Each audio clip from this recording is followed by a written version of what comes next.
played the Berlin, which I sort of expected, but I didn't really know what to do against, because in reality very few people do. When we are playing an even game against someone of similar strength to us, usually we need to give something in order to obtain the initiative. Just how shrewd and cunning Alireza can be, even with very little time.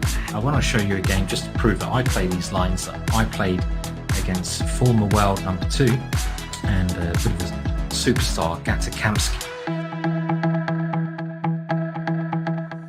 Welcome to the new Chess24 playing experience. Play in light mode or dark mode. Choose from a range of time controls or create a custom game and get paired with players from around the world fast. Enjoy a polished playing experience while making moves on a fresh, responsive board to claim your victories. Train and improve with over 80,000 puzzles. And that's not all. Download now and discover what more you can enjoy in our brand new app.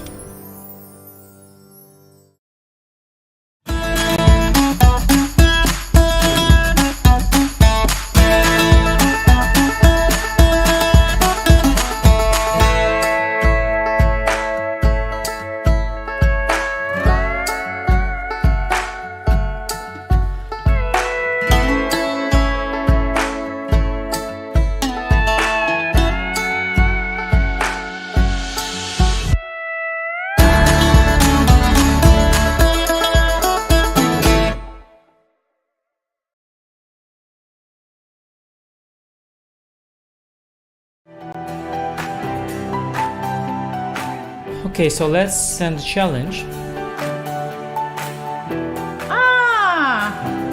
Here is challenging. Nice graphics, easy to see. Oh, what are you thinking about? You're looking how it can be the most painful? Exactly. Okay, fine. So that I give him up a phone. He wants to be even rude.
Hello, guys. Welcome to this AMA session with me today. So I'm going to read these questions in the chat and answer them as well as I can. So feel free to just ask me any questions in this chat here. So obviously, I think a lot of you guys will ask me about the Hans and the drama around that. I can just say that I cannot comment too much about that, but I will just try to answer your questions as well as I can. So first one is from Busy Man, who says how to deal with losses, especially against weaker player than you. That's a good question. It's always very difficult to deal with losses in general, I feel. When you lose to somebody weaker than you, it just feels much worse than losing to somebody who is higher rated than you, I feel. But the way to deal with it is that I think it can happen to anyone. You can have like bad days. And at some point it's just normal to play 1-2 bad games and lose to a weaker player. You just have to accept it and move on. It's easier said than done, of course, but I think you just have to look at it as the way that it can happen, and just try to learn from the game as much as you can. Just learn from your mistake and move on. Yeah, I'm also not good at. No, I'm not good at it. It's hard to just forget it like that, but yeah, just have to accept it. Especially if you're in the middle of a tournament and you lose, it's so important to not tilt or not let it affect you, because if it affects you, it will ruin the rest of the tournament.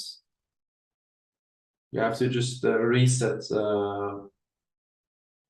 It's a great skill to have, because you don't want to like mess up your other games too because of that game.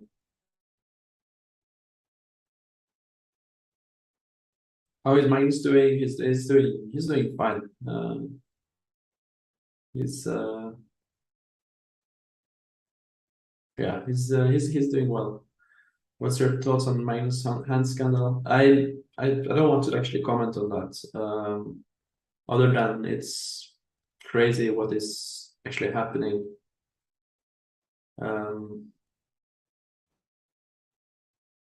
Obviously, for like the last week, I think on chess world, we've never seen so much drama. It's just like every day on Twitter, and people are writing nonstop about this cheating thing.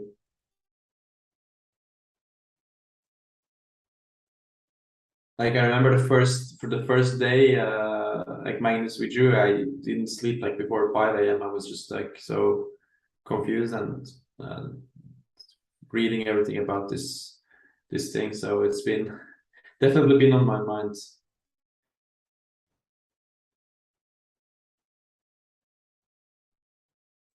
What books do I recommend? What is my favorite chessball course?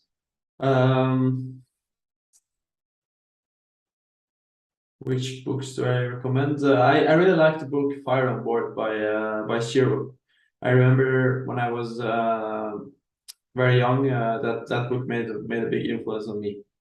It was just very enjoyable to read it. So you have Alex Vachier-Lagrave, who is obviously a legend, and commenting on his games in that book.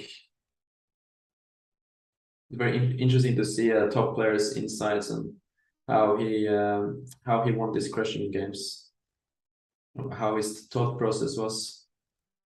Also, Pump Up Your Rating by Axel Smith was another book I really liked.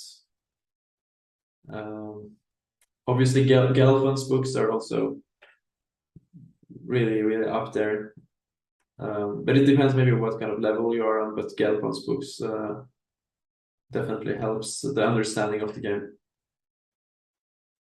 I'm not sure actually I have one specific favorite chessball course. But that being said, I definitely use Chessable. I think it's a great, excellent website for studying openings. You have all these top players, so many grandmasters making videos and showing all these opening lines. I think it's if you want to improve your opening skills and learn some new openings, it's definitely the place to go. What do I think about Wesley Topalov as a player and his achievement and strengths? He's a brilliant player. Like at his peak, I'm not sure like for how long he was world #1, but it was quite a long time. And then he won I think he was world champion, like FIDE world champion in 2005. So he was at his peak. He was he was just dominating the other players, and he was playing so great chess. I think you all should like study his games from that period. I think it was like 2005 until like 2000.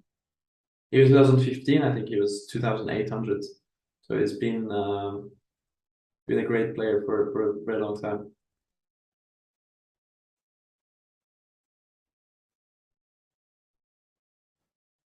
I feel actually he was a bit like Kasparov in a way that he comes at you from the opening and just plays like very concrete and very critical opening lines. Just tries to gain the advantage from the start and kind of perfectionist. Like he just wants to beat you right from the start. And when he was in shape, he was so entertaining to watch.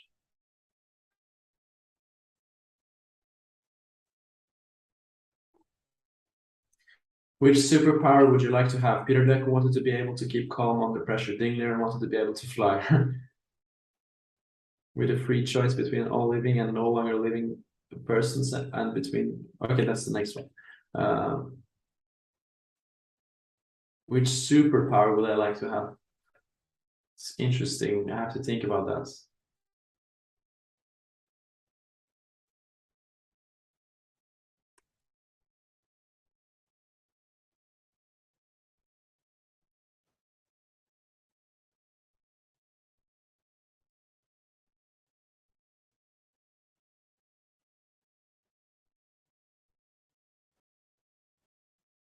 Okay, I guess I will come back to that. I will think about it. If chess ceased to exist, what would you most likely do instead? I'm really not sure. I think I was very competitive in my when I was younger, and I think I would choose probably another sport and go all in with it. I was just very competitive, and I quit like other sports to just focus on the chess. What gives you more satisfaction, a win in a forceful mating attack or a slow and convincing positional win? I think definitely convincing positional win. It just feels kind of nicer when you go through the game and you see that you slowly but surely you were outplaying and slowly but surely getting more advantage and winning. Showing positional understanding, it's definitely satisfying to win like that. Obviously, winning the forceful mating attack is fun as well, but I think I would choose this slow and convincing positional win as the one I would prefer.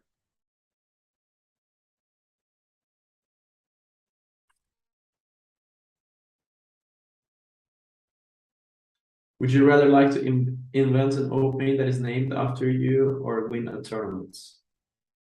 It really depends on which tournament. If it's just like an open tournament, it's probably not be as important as, let's say, a super tournament, or let's say I would rather win like Norway Chess or something than have an opening name invented. after me. But probably if it was like just a regular tournament, not that big of a deal, I would choose the opening. Yeah, it would be kind of cool to have an opening named after you.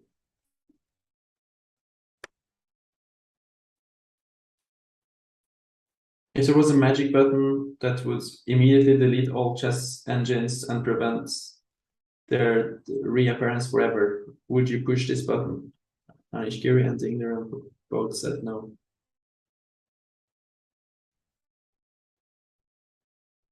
I think chess without the engines is much more like creative game, and you can experiment so much more than you can these days with super strong engines, which like had refuted so many lines that was possible before. So it has definitely changed the game so much. But still, I would not like to push the button, actually. I think chess has developed so much. Everybody has become much stronger because of the engine, and I think it's great that it has developed, and also it makes it much easier to work on chess when you have the engine. So it's accessible to everyone, and we can all use it. So it's just fair. But it does take away a bit of the creativity with all these deep opening lines. Like that was also Fischer's point, that the engines are kind of destroying the game, and it becomes memorization and so on. But at the same time, I mean, after the opening stage, there is the middle game and the end game. It's not only about the opening, and then you're not going to have an engine in that stage of the game. Personally, I always found it very interesting to analyze openings. So I would not like to push the button. It's just too interesting to have it. What do you think? How many L rating points would you gain when you could consult a chess engine for 3 moves of your choice in every game? 0 points, 100 points, 200 points. Very good question. I've thought about this before, actually.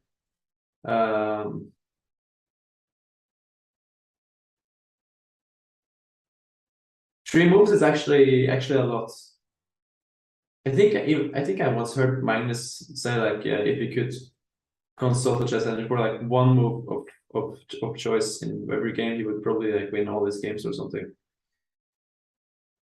But if you have 3 moves, I think definitely. Okay, so I don't think I would be, and I'm not sure if I would be 28.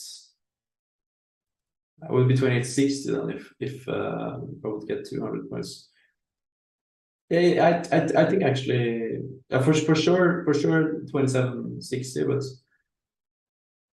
probably somewhere between 2760 and 2860, 150 points, I guess.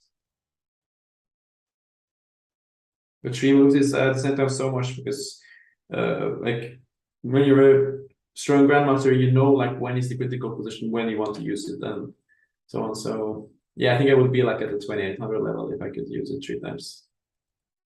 If I had the power to change one thing in the chessboard, what would that be? What would that be?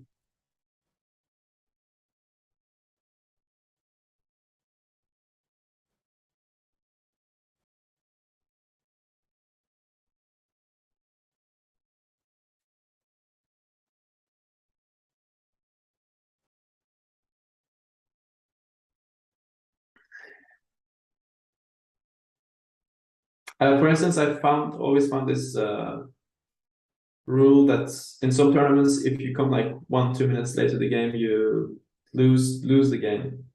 I thought, was it like 0 tolerance rule or something like that? It was called. I think it's like just a stupid rule, because sometimes you can come to the game like 5 minutes too late, but it might not even be your fault. It was like traffic or your taxi came too late or something. If you lose the game because of that, it doesn't make any sense. I think there should be like a limit at least for like 20 minutes you can come late. So yeah, I never liked this rule. I think it should actually be removed.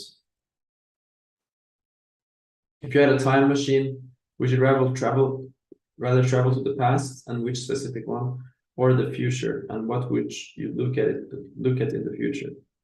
Peter like wanted to be the Japanese samurai. Interesting.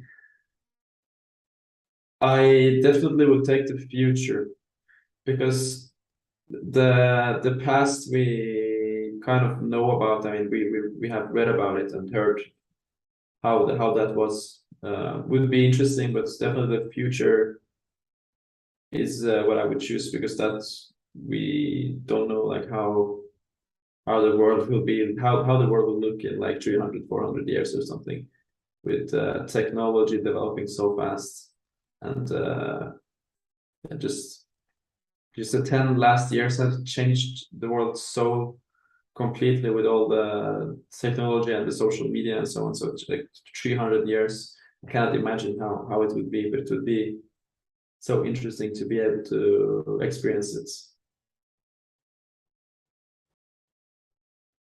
Yes, I would like to see how the world looks in like 300 years. That would be so fun.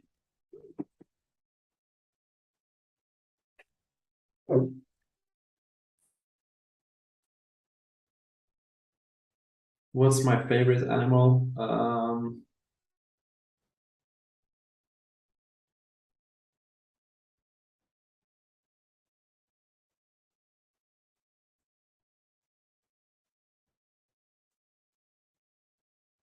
Probably dolphins is my favorite animal. They're like just very entertaining and cool to watch. But at the same time, it's very hard to have it as an animal at home or something. But they are just very entertaining and interesting animals. Who is my favorite? Who is my toughest opponent? Actually, that's definitely, I think, Richard Rapport. I have such a bad score against him. I think I have like 0 out of 6 or something. It's I don't know why. It's just his style is probably not ideal for me, and I've lost some painful games against him, starting with Gibraltar in 2015. By the way, also like such an entertaining player to watch. Probably like one of my favorite players out there. But yeah, he's definitely the one I have like toughest, or I have the worst score with.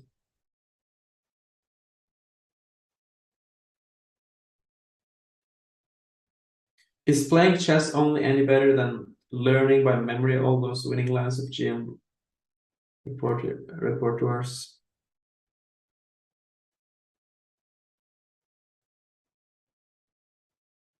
I didn't really understand that question. Please give me some tips to improve chess. It depends on what level you are on. I'm on a scar. But in general, I would think about solving puzzles, analyzing your games, watching some videos or books. It's up to you what you like. But yeah, analyzing your games, I think, is definitely a key. At least it was for me when I was growing up, because I was playing a lot of tournaments, and then going through those games and finding my mistakes was very beneficial for me to improve, just getting that experience. Also, I was always the puzzle guy. I was like always doing tactics on the internet. So I definitely recommend that. How long do you study chess in a regular day versus an upcoming important tournament? What aspects of the game do you study, and with whom? I definitely study more before an upcoming important tournament. It's just that the motivation is different. You know that you're looking forward to this tournament, that you have to be ready in 1 month, let's say. Yeah, like for instance, during COVID, it was very hard to work that much, because you just didn't know when your next tournament would be. When you don't know if you're gonna play in 5 months or something, it's hard. It's definitely harder for me to have that motivation. In terms of how long I study, it really depends. But like before an important tournament, like let's say Norway chess or something, I try to study like 6 hours every day. Something around that. What aspects of the game do you study? It's definitely mostly openings. Yeah, I think like 70-80% of the like people who are on the strong GMs, they analyze openings, because they are I mean, other parts are also very important, like end games, mid games, but it's because openings is always so relevant.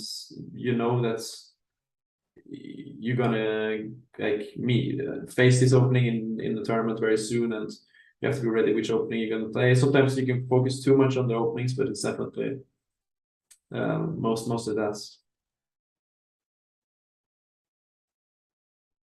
How do I train myself?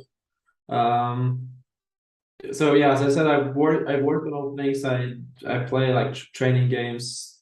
I do tactics. I analyze my games. Yeah.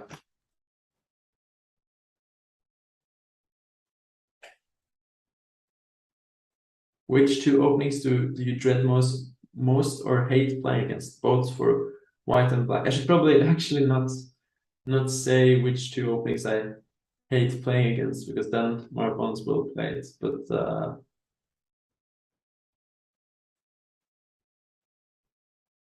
yeah.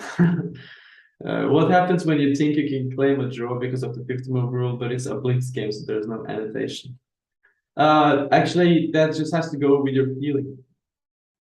So if you really feel it's the 50 moves, like very often in split tournaments where it's like rook and bishop against rook, or rook and knight against rook, like the player, when he's about to lose, he stops the clock and claims 50 move rule, and then it's like nothing to lose.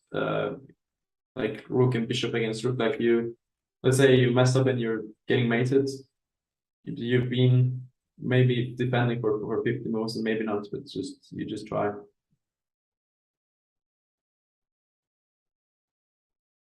You just have to go with a feeling there in the blitz game.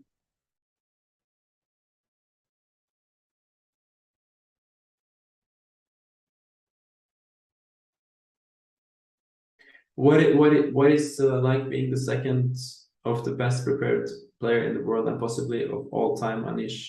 Also, is he really bullying Vidit as much as in videos? I'm pretty sure Anish and Vidit, there are very good terms with been friends. They just both really like to troll and joke with each other. So I think no bad feelings there. But being the second of Anish was definitely a very interesting experience. I saw like how well prepared he is, and the way he was working. It was very inspiring to see that and have that experience. So yeah, I would definitely say like he's at least like top 3 in terms of best prepared player.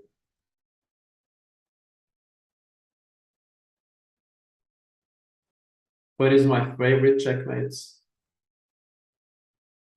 Probably the one where I'm not sure what it's called, like when you check with the knight and then you await the queen to g8, and then the knight comes to f7 and says mate. It's a name for it. It's a famous name for it, but I don't remember exactly what it's called.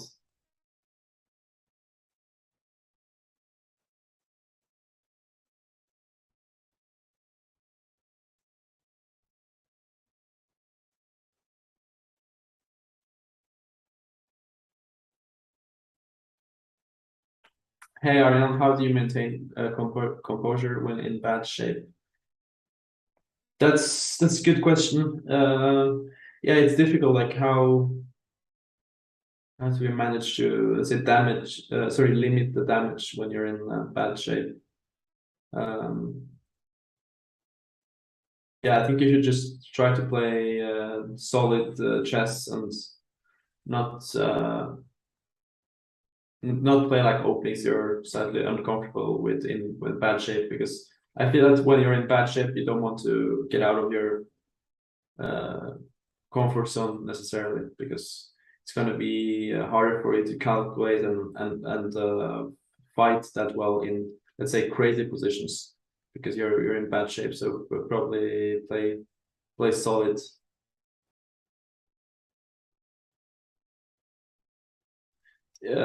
How do you think GMs judge whether to take a repetition draw or not? It really depends on the position and also maybe how the tournament is going. Like if a GM is leading and draw keeps the lead for him, he might just do it. Let's say if he loses, his opponent overtakes him, so he's not going to take that risk necessarily. But also sometimes you have these positions where you're slightly better without any risk. Then it's so hard to take the repetition, because you just know you're not going to lose this game. So why not just try? Also, probably the time is a factor. Like if you're in time trouble, you have a better position, but you're in time trouble and it's a messy position, you're more likely to take the draw, for instance, because you know your objective are better, but it's very hard to play that position with low time. So taking the draw would make sense. What do you think is the better source of chess materials? Chess books or videos? How do you remember opening lines in books, videos? Personally, I always prefer the videos, actually, since I was very young. Some people prefer the books. It's just up to you. It's hard to say like which one is better. Probably in books you have more information, but videos is for the lazy people, I guess. But I remember from the age of 12, I was watching a lot of videos and not I was too lazy to read the books. But I mean, the nice thing about these days is that you have like access to all chess videos. Like on Chessable, for instance, like 10 years ago, it was you had to read the books, but now you have all these great chess videos. I think it's as good as the books almost. It just depends what you prepare.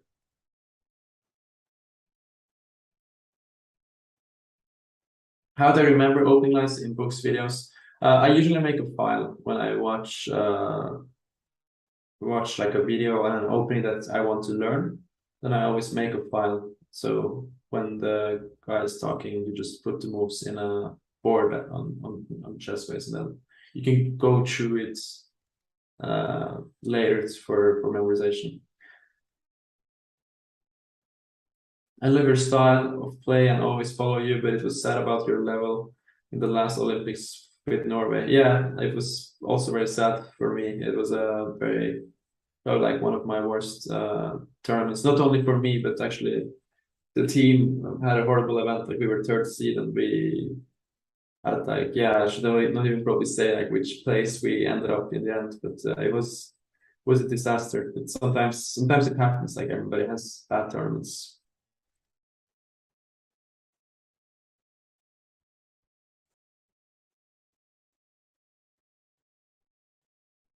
What are the best strong offensive chess openings and defenses?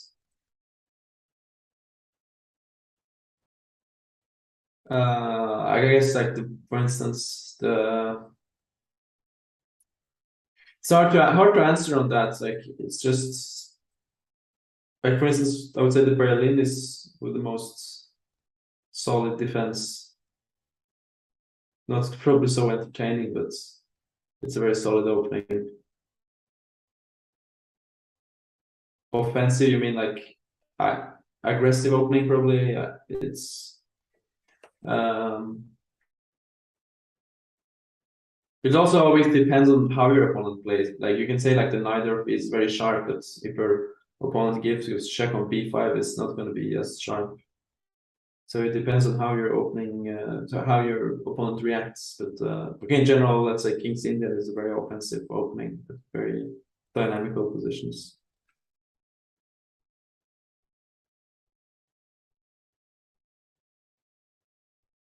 My rating is on Lichess 1900. I didn't study anything in chess. I want to start studying chess seriously. What is the first, second, and third thing that I start studying in chess? I hope you will answer this question, Mr. Aryan.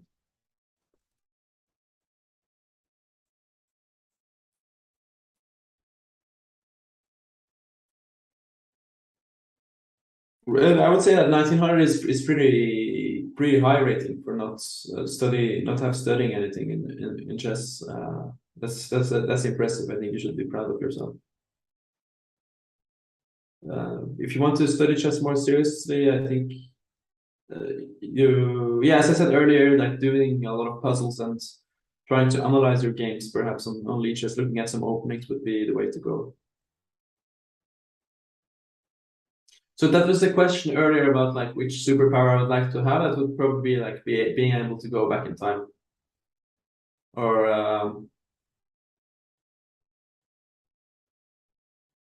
or being able to travel in the future. That would be interesting.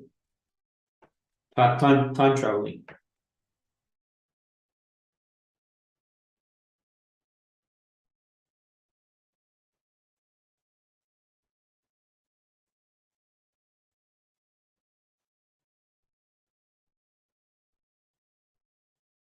Was there a period in your life when you thought that chess prevented you from living a calm, measured life?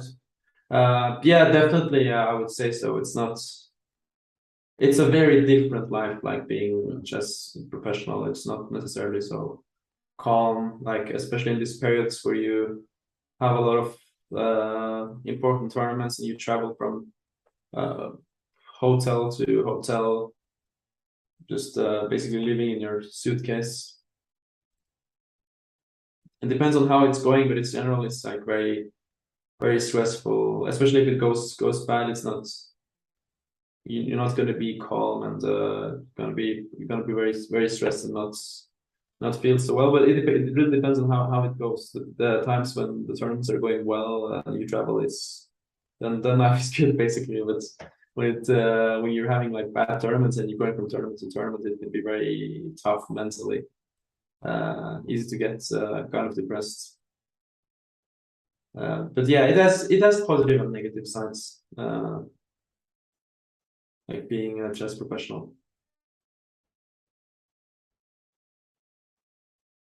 Yeah, in general, I think if you want like a calm, measured life, it's not like chess is not the way to go. It's much better to probably just have a normal job and a normal life if you don't want to go through that. But yeah, it's positive and negative sides.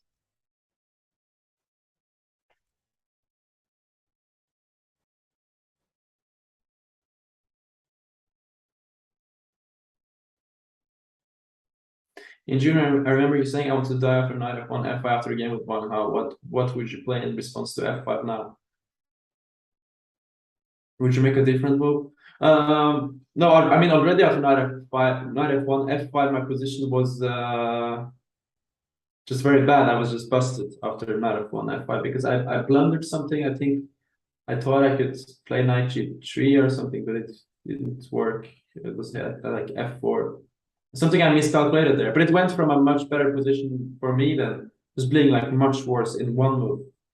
And yeah, it was just so hard to reset mentally after that because I was gonna play the other move, which was I think knight g3. That could give me a big advantage, and then so I just wanted to repeat the position once and go to g3, and then I completely missed this f5 option. And yeah, it was such a horrible feeling because the opening had gone so well, and I was doing so great, and just to ruin my position in one move was very tough. Yeah, but yeah, instead of knight, I think knight f1 I should have played. I mean, instead of knight e3 in the first place, I think I should just have played knight g3. what do I think is the best chess game I ever played? It's a good question. I mean, the strongest player I beat was Jan in classical chess. Let's say it was Jan Nepomniachtchi. But I'm not sure that was the best game I played because Jan didn't play so well that game, and I was winning, but then at some point I messed up and he could escape with a draw. So I wouldn't say it was so well played. But for instance, against Zoltan Almasi, I remember I played a great game. That's in Gibraltar 2016. Also, like against Ivan Saric, I won with Black in European Championship 2016. That was also one of my greatest games.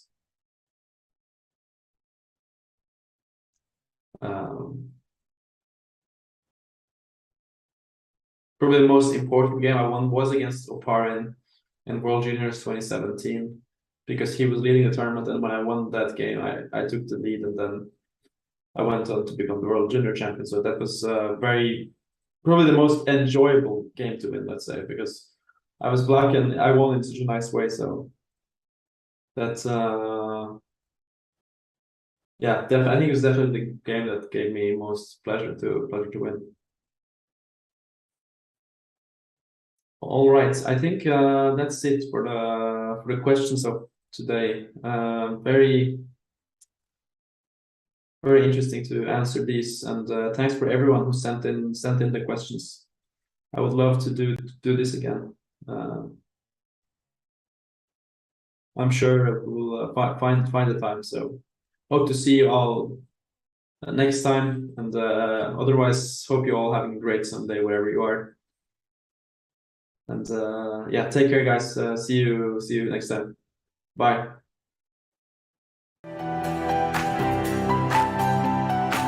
Okay, so let's send a challenge. Here is challenging me. Nice graphics, easy to see. Oh, what are you thinking about? You're looking how it can be the most painful? Exactly.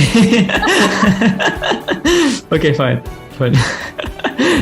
That I give up a phone. He wants to be even rude.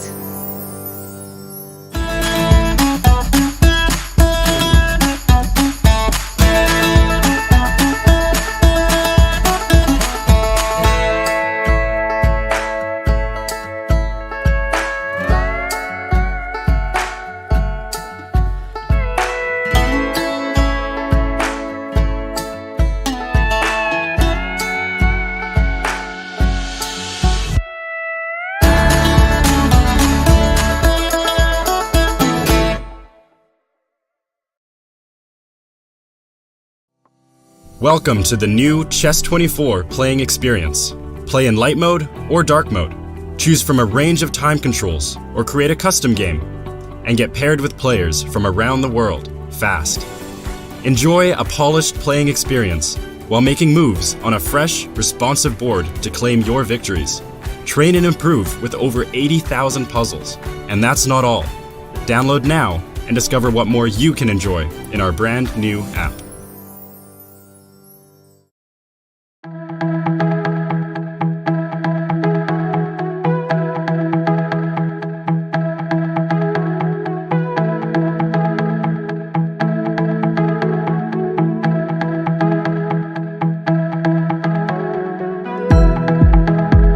He played the Berlin, which I sort of expected, but I didn't really know what to do against, because in reality very few people do. When we are playing an even game against someone of similar strength to us, usually we need to give something in order to obtain the initiative. Just how shrewd and cunning Alireza can be, even with very little time. I want to show you a game just to prove that I play these lines that I played against former world number 2 and a bit of a superstar, Vachier-Lagrave.